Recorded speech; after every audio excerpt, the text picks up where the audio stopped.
যদি প্রকৃতপক্ষে আমাদের মানুষ হওয়ার দরকার হয়, আমরা যদি প্রকৃতপক্ষে মানুষ হতে চাই, তাহলে আপনার আমার সকলের জন্য উচিত হলো প্রথমে কোরআন শিখা। প্রথমে কি শিখা ভাই? কোরআন শিখা। কারণ এই কথা আল্লাহ তাআলা সূরাতুর রহমানের দ্বিতীয় আয়াতের ভিতরে বলেছেন যে মানুষ যদি হইতে চাও আগে কোরআন শিখো। এই আয়াত যদি আপনার আমার বুঝতে হয়, একটা স্যাম্পল উদাহরণ বুঝি। মনে করেন আমি কিছু জানি না, আমি আলেমও না, হাফেজও না, কিছুই জানি না। আমাকে আপনারা কি দিবেন এখানে খেতাবতের দায়িত্ব পালন করতে? দিবেন না। যদি আপনি আর আমি দুনিয়ার মানুষ যদি এরকম হয় যে যে কিছু জানে না, কোরআনের কোন অংশ যার ভিতরে নাই, তাকে যদি আমরা ইমামতির দায়িত্ব নাই দেই, তো ঠিক তদ্রূপ ভাবে আল্লাহ তাআলা বলেন যে মানুষ, তোমার ভিতরে যখন কোরআনের জ্ঞান ঢুকবে তখন আমি আল্লাহ তোমাকে বলে দিব মানুষ। এই জন্য কোরআনের জ্ঞান অতি জরুরি আপনার আমার জন্য। কেমন জরুরি? মাছের জন্য পানি যেরকম জরুরি হয়ে যায়, একজন মানুষের জন্য দুনিয়ার জমিনের ভিতরে চলতে ফিরতে উঠতে বসতে সর্ব অবস্থায় কোরআনের এরকম জরুরি।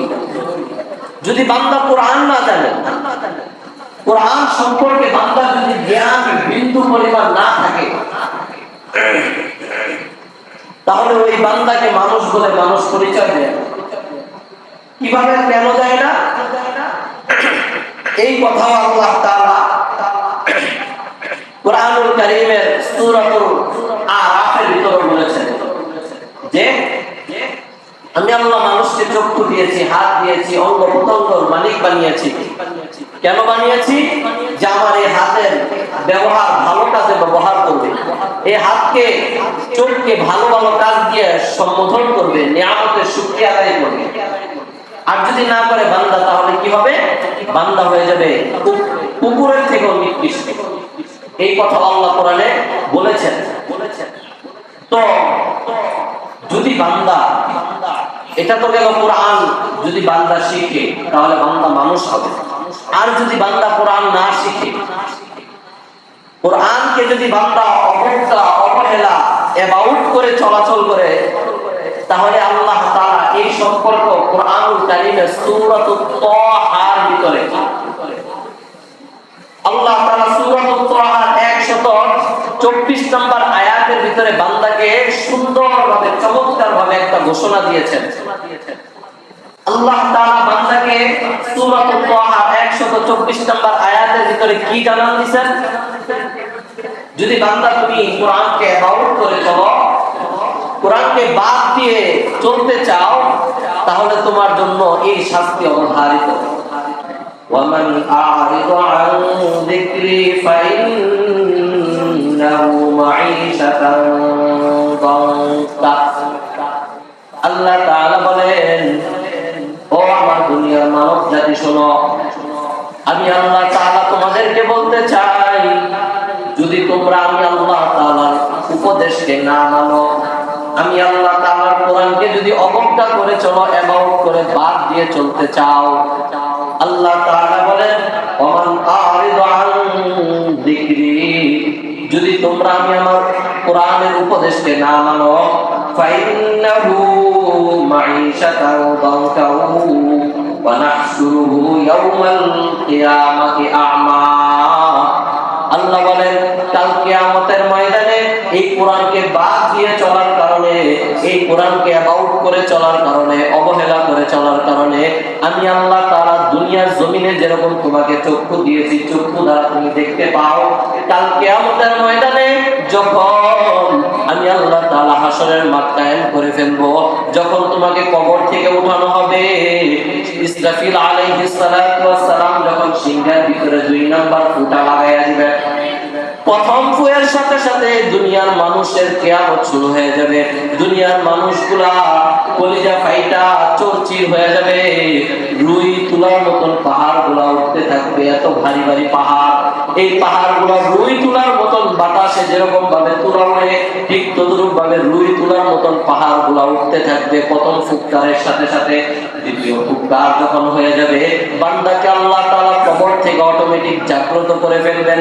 ওই কথাই আল্লাহ তাআলা বলতেছেন, বান্দাকে যখন কবর থেকে জাগ্রত করা হবে, তখন বান্দার চোখে কিছু দেখবে না, বান্দা তখন শুধু অন্ধকার অন্ধকার দেখবে।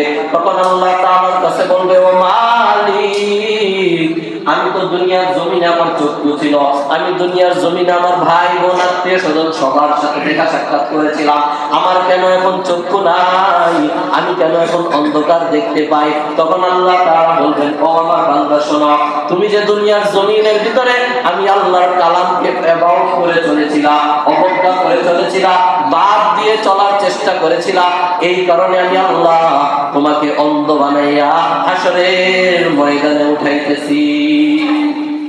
আল্লাহ যখন বলবে, বান্দা আমার কোরআনকে তুমি মানো নাই, আমার কোরআনের কথা তুমি মানতে চাও নাই, কোরআনের ভিতরে যদি বলছি আমি আল্লাহ, যদি তোমাকে বলছি পর্দা করো, তুমি পর্দা করো নাই, কোরআনের ভিতরে যদি আমি আল্লাহ বলছি আলেমকে সম্মান করো, সম্মান করো নাই, কোরআনের ভিতরে যদি আমি আল্লাহ বলছি নামাজ আদায় করো, তুমি নামাজ আদায় করো নাই, কোরআনের ভিতরে যদি আমি বলছি হজ ফরজ হয়েছে, হজ করো, তুমি হজ করো নাই, কোরআনের ভিতরে আমি আল্লাহ বলছি যাকাত দাও ফরজ হয়েছে, যাকাত দাও, তুমি যাকাত দাও নাই, কোরআনের ভিতরে আমি আল্লাহ বলছি এইভাবে না এইভাবে চলো, ইহদিনাস সিরাতাল মুস্তাকিমের পথ ধরো, তুমি বান্দা ইহদিনাস সিরাতাল মুস্তাকিমের পথ ধরো নাই, তুমি বাম পথ ধইরা জাহান্নামী হয়ে গেছো। এই জন্য আমি আল্লাহ তোমার চক্ষুকে অন্ধ বানাইয়া হাসরের ময়দানে উঠাইলাম। বান্দা যখন হাসরের ময়দানে চক্ষু অন্ধ নিয়ে উঠবে, তখন আর বান্দার কোনো কিছু বলার থাকবে না, কারণ আল্লাহ তাআলা আগেই জানিয়ে দিয়েছেন, বান্দা হাসরের ময়দানে উঠতে তো হবেই, চক্ষু অন্ধ নিয়ে উঠবা কেন?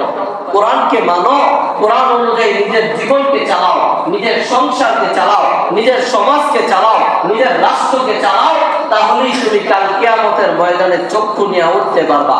কোরআনকে বাদ দিয়ে চলবা, আজ পর্যন্ত যারাই কোরআনকে বাদ দিয়ে চলার চেষ্টা করেছে আল্লাহ তাআলা তাদেরকে অন্ধ বানিয়ে দিয়েছেন। এই জন্য মেরে মুহতারাম হাজিরিন, কোরআনকে বাদ দিয়ে চলার কোনো অপশন আছে? কোনো অপশন আছে? নাই। কোরআনকে বাদ দিয়ে চলার কোনো অপশন নাই। এই জন্য কোরআনকে মহাব্বত করতে হবে। কোরআন যাদের সিনার ভিতরে থাকে তাদেরকেও মহাব্বত করতে হবে। কোরআন সাধারণ দেখেন একটা জিনিস লক্ষ্য করেন, আপনার আমি যে কাপড়টা পরি, এই কাপড়টা অনেক সময় আমরা পাও যদি নষ্ট হয়ে যায় কি করি? ময়লার জন্য, পাও মোছার জন্য রাইখা দিই না? কিন্তু এই কাপড়টা দিয়ে যদি আপনার আমি কোরআনের একটা গিলাফ বানাই, এই গিলাফটা যতই পুরান হয়ে যায়, যতই নষ্ট হয়ে যায়, এটা কি আপনার আমার দরওয়াজার সামনে থাকবে? পশ্চিমকালে। আজকে এই মিহরাব, এই মিম্বারটা দেখতেছেন এখানে মসজিদের ভিতরে, এটা একদিন না একদিন ঘুরে ধরবে, নষ্ট হয়ে যাবে। তখন কি এটার ভিতরে রাখবো? আমরা কি করব? এটাকে ভেঙে লাকড়িতে পরিণত করব। কিন্তু কোরআন যেই কাঠের উপরে রাখি, কোরআন যেই নেহালের উপরে রাখি, কোরআন যেই বেঞ্চের টেফায়ার উপরে মাদ্রাসার ভিতরে রাখা হয়, দেখবেন ওই টেফায়ারগুলো অনেকগুলা দেখবেন বিভিন্ন বড় বড় প্রতিষ্ঠানে গেলে দেখবেন এক একটা বেঞ্চের নিচে পায়া নাই, এরপরও তারা এটা কি করে? যে কোনো একটা স্টক রুমের ভিতরে রেখে দেয়, এরপরও ফালায় না। কারণ কি? একমাত্র কোরআনের মর্যাদায়। কিসের মর্যাদায় ভাই? কোরআনের মর্যাদা। এই জন্য কোরআন যে জিনিসের ভিতরে লাগে ওই জিনিস দামি হয়ে যায়। কোরআন যে সিনার ভিতরে ঢুকে ওই সিনা দামি হয়ে যায়। কোরআন যে হাতের ভিতরে হয় ওই হাত দামি হয়ে যায়। কোরআন যে জবান দিয়া পড়ে ওই জবান আল্লাহ তাআলা দামি বানায় দেয়। কোরআন যে চোখ দিয়া দেখে, চোখকে আল্লাহ তাআলা নূরান্বিত বানায় দেয়। কোরআন কি আল্লাহ বান্দা যেই জিনিস দিয়ে স্পর্শ করবে আল্লাহ ওই জিনিসকে দামি বানায় দেয়। সুবহানাল্লাহ। কোরআনের অনেক দাম। মেরে মুহতারাম হাজিরিন, যদি আপনার আমি কোরআন না শিখি, তাহলে হাসরের ময়দানে বস্তুর ভিতরে দুইটা বস্তু আল্লাহর কাছে সুপারিশ করবে। কয়টা বস্তু? এক তো প্রত্যেকটা নবী হাসরের মাঠে ইয়া নাফসি বলতে থাকবে, আপনার আমার নবী শুধু ইয়া উম্মতি বলবে। আর সুপারিশ করার মতন ক্ষমতা আল্লাহ তাআলা সকল নবীকে দিয়েছেন, কিন্তু কোন নবী সাহস পাবে না। কারণ তখন আল্লাহ তাআলার রাগ থাকবে, আল্লাহ তাআলা কাহ্হারিয়াতের রূপ নিয়ে সিংহাসনে বসবেন আর ডাকতে থাকবেন, লিমানিল মুলকুল ইয়াউম লিল্লাহি ওয়াহিদিল কাহ্হার। কোথায় আজকে দুনিয়ার রাজা বাদশাহরা কোথায়? এই হুঙ্কার যখন আল্লাহ তাআলা হাসরের মাঠের ভিতরে ছেড়ে দিবেন, হাসরের মাঠ থরথর করে কাঁপতে থাকবে, অপর দিক থেকে জাহান্নাম থরথর করে গর্জন দিতে থাকবে। আর তখন সকল নবী পয়গম্বররা ইয়া নাফসি করতে থাকবেন। আপনার আমার দয়াল নবী বলবেন, ইয়া উম্মতি ইয়া উম্মতি ইয়া উম্মতি। ঠিক ততটুকু সময়ে দুইটা বস্তু আপনার আমার জন্য সুপারিশ করবে। কয়টা বস্তু? দুইটা। এক নম্বর হলো আপনি আমি যে না খেয়ে সারাদিন না খেয়ে কাটিয়েছি, রোজা রেখেছি, এই রোজা আপনার আমার জন্য আল্লাহর দরবারে সুপারিশ করবে। আরেকটা হলো যেই বান্দা কোরআনুল কারীমের তেলাওয়াত করে, ওই কোরআন কাল কিয়ামতের ময়দানে আল্লাহর কাছে বলবে, ও মালিক, আপনার এই বান্দাকে আমি রাতে ঘুমাইতে দিই নাই, আপনার বান্দাকে আমি তাহাজ্জুদের নামাজের ভিতরে দাঁড়া করাইয়া আমি কোরআনকে পড়াইছি। রোজা বলবে, মালিক, আপনার বান্দাকে আমি দুনিয়ার জমিনের ভিতরে দিনের বেলা কোনো কিছু খাইতে দেই নাই, আপনার বান্দার মনের চাহত ছিল অনেক কিছু পূরণ করতে দেই নাই, আমি তাকে উপাস্য অবস্থায় রেখে দিয়েছি, অনাহার অবস্থায় রেখে দিয়েছি। তখন আল্লাহ তাআলাকে বলবে, আল্লাহ, আপনি আমাদের সুপারিশকে কবুল করিয়া নেন। আল্লাহ বলবে, যাও তোমার সুপারিশ গ্রহণ করলাম, কবুল করলাম, আমার বান্দাকে আমি জান্নাতের মালিক বানাইয়া দিলাম। সুবহানাল্লাহ।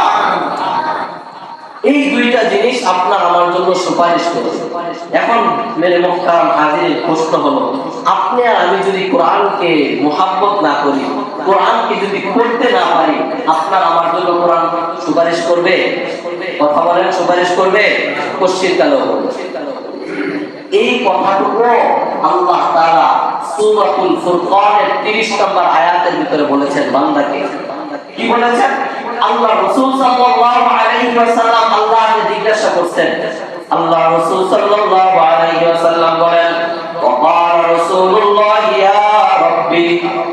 আল্লাহ রাসূল সাল্লাল্লাহু আলাইহি ওয়াসাল্লাম আল্লাহকে বলতেছেন সূরাতুল ফুরকানের 30 নম্বর আয়াতে, ওয়াকাল রাসূলুল্লাহ ইয়া রাব্বি, ও আমার প্রতিপালক, ও বিশ্বের প্রতিপালক, ইন্না কওমি ইত্তাখাযু।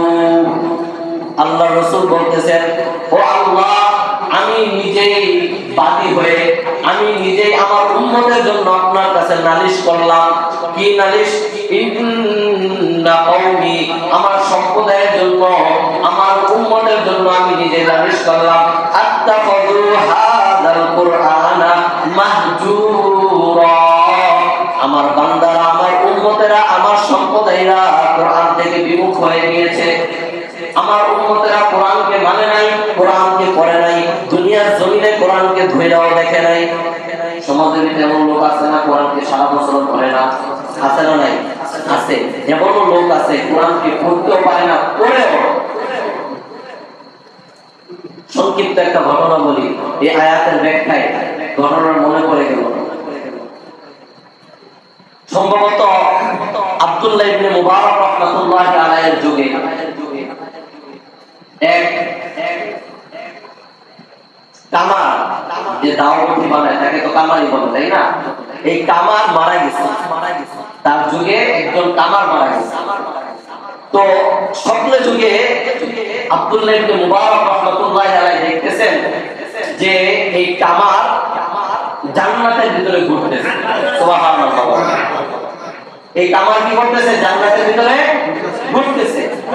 আব্দুল্লাহ ইবনে মুবারক রাহমাতুল্লাহি আলাইহি বলেন, ও ভাই কামাল, তোমাকে তো দুনিয়ার জমিনে এমন কোনো আমল করতে দেখি নাই, তুমি জান্নাতের ভিতরে ঘুরতেছো কেন? সে কোনো উত্তর দেয় না, কিছু বলে না। আব্দুল্লাহ ইবনে মুবারক রাহমাতুল্লাহি আলাইহি ঘুম চলে গেল, ভেঙে যাওয়ার পর সে দৌড় দিয়ে ওই কামারের বাড়িতে চলে গেছে। যখন ওই কামারের বাড়িতে গেলেন, কামারের বাড়িতে যাওয়ার পর তার স্ত্রীকে জিজ্ঞাসা করতেছেন যে তুমি বলো তো, তোমার স্বামী দুনিয়ার জমিনে থাকতে এমন কি আমল করছে যে বিনিময়ে আল্লাহ তাআলা তাকে জান্নাতের মালিক বানাইছে? ওই স্ত্রী বলতেছে যে আমার জানা মতে তো এমন কোন আমল আমি দেখি না। খুব চিন্তা ফিকির করতেছে, বারবার তাকিয়ে দিতেছে, একটু মনে করে দেখো যে কি আমলটা করছে, একটু বলো। মনে পড়ে না, হঠাৎ মনে পড়ছে, হ্যাঁ একটা আমল আছে। কি আমলটা? হলো আমার স্বামীকে আমি সব সময় দেখতাম কাজ শেষ করে রাত্রে যখন গভীর রাত্র হয়ে যেত, তখন আমার এই স্বামী উপরের তাকের ভিতরে কোরআন আছে, এই কোরআনকে নামাইয়া অজুর সহকারে সুন্দর মতন পরিপাটি হয়ে সুগন্ধি লাগায় কোরআনকে সামনে নিয়ে আজমতের সাথে সম্মানের সাথে বসতো। বৈশা আমার স্বামী কোরআন পড়তে জানতো না, কিন্তু পৃষ্ঠা উল্টাইতো, প্রতিটা লাইনে লাইনে আঙ্গুল বুলাইতো, আর চোখ দিয়ে অজরে কান্না করতো, আর বলতো, মালিক আমি কোরআন পড়তে জানি না, কিন্তু কোরআনের লাইন তো ধরতে জানি না। এই কথা বলতো আর চোখ দিয়ে অজরে কান্না করতো। কান্না করতে করতে তার দাড়ি ভিজে ফেলতো, কোরআনের পৃষ্ঠাও মাঝে মাঝে ভিজা যাইত। তখন আব্দুল্লাহ ইবনে মুবারক রাহমাতুল্লাহি আলাইহি বলেন যে হ্যাঁ, তোমার স্বামীকে আল্লাহ তাআলা হয়তো এই কোরআনের বদৌলতে আল্লাহ তাআলা জান্নাতের বাসিন্দা হিসেবে কবুল করেছেন। সুবহানাল্লাহ। তো মেরে মুহতারাম হাজিরিন, এখন বুঝেন বান্দা কোরআন পড়তে জানে না। ওই যে আগে বলছিলাম যে কোরআনের ভিতরে স্পর্শ করলে আল্লাহ তাআলা দামকে বাড়ায় দেয়। কোরআনকে ধরবেন, কোরআন ধরার সাথে সাথে আল্লাহ তাআলা আপনার দামকে বাড়ায় দিবে। কোরআন পড়বেন, দাম আরো বাড়বে। কোরআনকে বুঝবেন, দাম আরো বাড়বে। যত কোরআনের ভিতরে ঢুকবেন তত দাম বাড়বে। একটা জিনিস লক্ষ্য করে দেখছেন কিনা আপনারা আমি জানি না, দেখবেন যেই ডাক্তার বেশি বুড়া হয়ে যায়, বয়স হয়ে যায়, ওই ডাক্তারের বেশি দাম থাকে না। ডাক্তার যদি বেশি বুড়া হয়ে যায়, মুরব্বী হয়ে যায়, তার চোখে যখন চশমা পড়ে যায়, তখন আর এই ডাক্তারের দাম বেশি একটা থাকে না। কিন্তু কোরআনের দিক লাইন থেকে দেখবেন যত মুরব্বী হবে, যত আলেম মুরব্বী হবে, আলেমের দাম তত বাড়ে। মুরব্বী যত দাম তত, মুরব্বী যত দাম তত, অল্প বয়স যত দাম তত। যেমন বাংলাদেশের ভিতরে অনেক মুরব্বীরা আমাদের থেকে বিদায় নিয়ে গেছেন, এর ভিতরে একজনকে সবাই চিনি আমরা, শাহ আহমদ শফি রাহমাতুল্লাহি আলাইহি। নাম শুনছি না সবাই? হাটহাজারী মাদ্রাসার যিনি প্রিন্সিপাল ছিলেন আগে। ওনার বয়স যখন উনি মারা যায়, তখন ওনার বয়স 104 কি 5 বছর। তো ওনার দাম কিরকম ছিল? এক নজর দেখার জন্য হইলেও বিভিন্ন প্রতিষ্ঠানের ভিতরে তাকে হেলিকপ্টার দিয়ে নিয়ে যেত। এরকম দেখছেন কখনো? দুনিয়ার লাইনের ভিতরে ইঞ্জিনিয়ার, ডাক্তার, ব্যারিস্টার, তাদেরকে হেলিকপ্টার দিয়ে এক নজর হইলো দেখার জন্য গেছে কেউ? দেখার জন্য গেছে নি কেউ? নিয়ে আসবে তো দূরের কথা।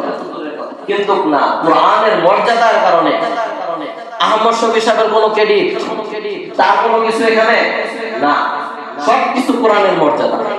কোরআনকে ভালোবাসছে, কোরআনকে পড়াইছে, হাদিসকে ভালোবাসছে, হাদিস পড়াইছে বিদায় আল্লাহ তাআলা তার এই বান্দাকে উঁচু মাকাম দিয়েছে।